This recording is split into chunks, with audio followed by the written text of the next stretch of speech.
我是你女朋友，可我不是你的私人物品。周建清，秀才，この世をあげます。老师说想把这幅小画送给周建清小姐。谢谢老师，谢谢，我一定会努力的，为了偶像爆肝都行。宫本老师说这次见到你们非常开心。小张啊，待会儿送小周回去，天晚了，女孩子一个人走夜路不安全。知道了，放心吧。じゃあまた。拜拜。拜拜。再见。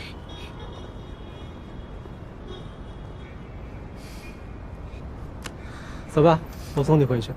哎呀，不用了，我自己回去就行。怎么，你偶像的话你都不听了？好吧。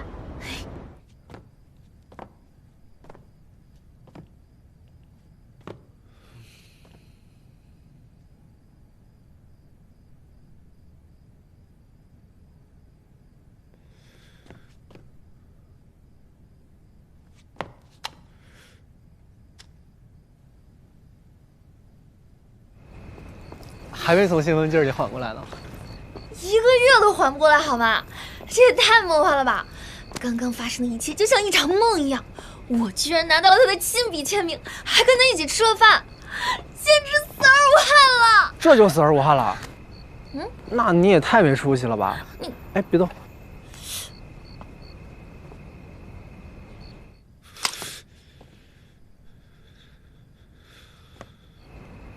什么？没什么，走吧。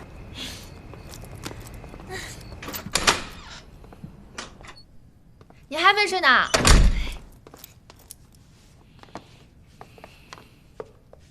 你去哪儿了？我不是跟你说了吗？我跟我偶像吃饭去了。哎，就是我跟你说的那个宫本宝瑞，我不仅跟他一起吃了饭，而且还拿到了他的亲笔签名。你看，你看。我看到了，你是跟张颖一块儿回来的。啊，他说了天太晚了，所以就送我回来。那我看你们一路上挺开心的，还有说有笑的。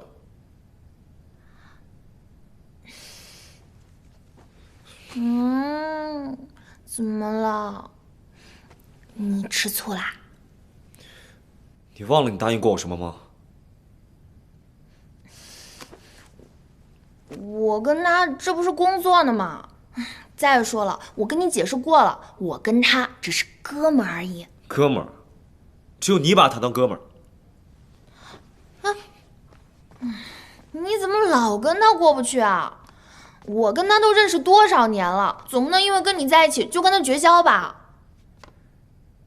好，那我问你，什么样的男性朋友会大半夜在小区里摸你头发？他是在帮我摘头发上的脏东西。如果你们平时就这么相处的话，那我以后就不允许你和他在一起。你能不能不要这么不讲道理啊？我为了尊重你的感受，连跟他正常工作都要小心翼翼的。已经连他都觉得你就像一个控制狂。他觉得，所以他说什么你都信是吗？你现在这个样子就像一个控制狂。我费尽一晚上心思给你准备的饭菜，结果你跑去和他吃饭，然后他送你回家。你是有男朋友的人，你能不能有点自觉意识？我是你女朋友，可我不是你的私人物品。周建清，可你也别忘了，是你说你是我一个人的。顾南州，你把我的话弄脏了。我现在说你和张野，别拿什么话当借口。我告诉你，这幅画对我来说很重要，张颖也是我很重要的朋友，我不能因为跟你在一起就把所有重要的东西都扔了。所以你现在承认张野对你很重要了是吗？